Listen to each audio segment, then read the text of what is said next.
So in the previous problem, we had a point object of mass m, and it's at a distance, a height z above a disk of mass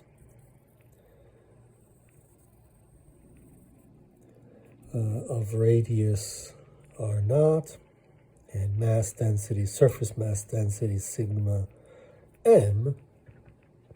And we solved it using the gravitational potential phi g, and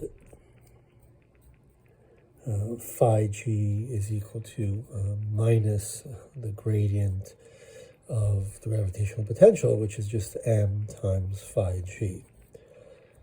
And that was straightforward. Let's think of this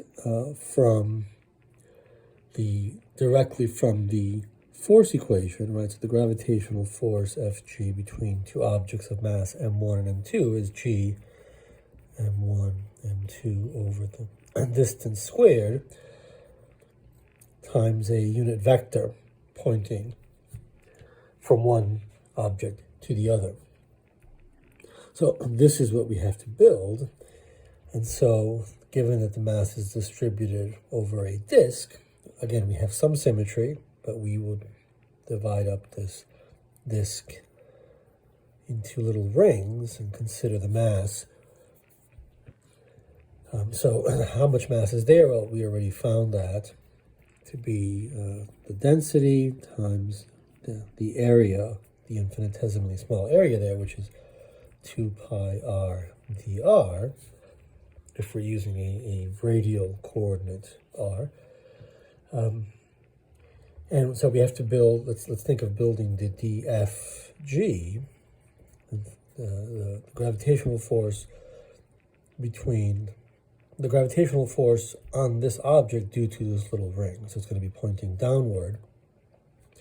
This object is g times the mass of this object, right? We're thinking of this expression, times the mass of that ring, which, let's put it in parentheses, sigma,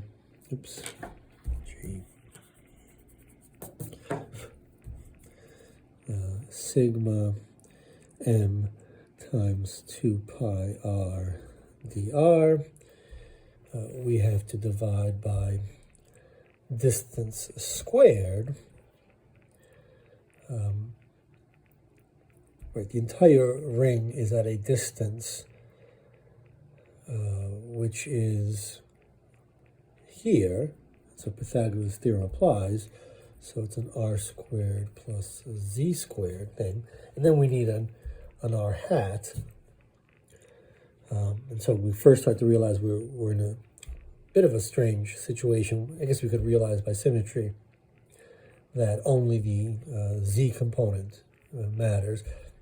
But the unit vector is, it's an xi hat plus yj hat. If we're doing, say, x, y, and z, right, that way, the unit vector plus zk hat in Cartesian coordinates over x squared plus y squared plus z squared square root. And we would have to integrate over over x and y here. But the x and y components would drop out. Notice also that x squared plus y squared is r squared. Right, this distance here is just x squared plus y squared square root. So this object here would involve, we have the r dr, and, well, all in all, we end up with a k hat from here, but we also have this factor of r squared plus z squared to the 1/2, and so here we end up with the 3/2. And so the object that we need to deal with is the integral of g m sigma m. There's a 2 pi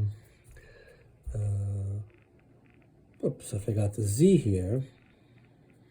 I forgot the z there, so that comes out of the integral, and we're integrating from 0 to r naught, right, in the xy plane. R dr z is there, the k hat. I could pull this out, but then we have r squared plus z squared to the 3/2. And this is an integral that's considerably more difficult to evaluate than the one we had when we were looking at the gravitational potential. And so we would have to use integration by parts, and it would take us another number of pages. So it's much more straightforward to go through the scalar potential to get the gravitational force.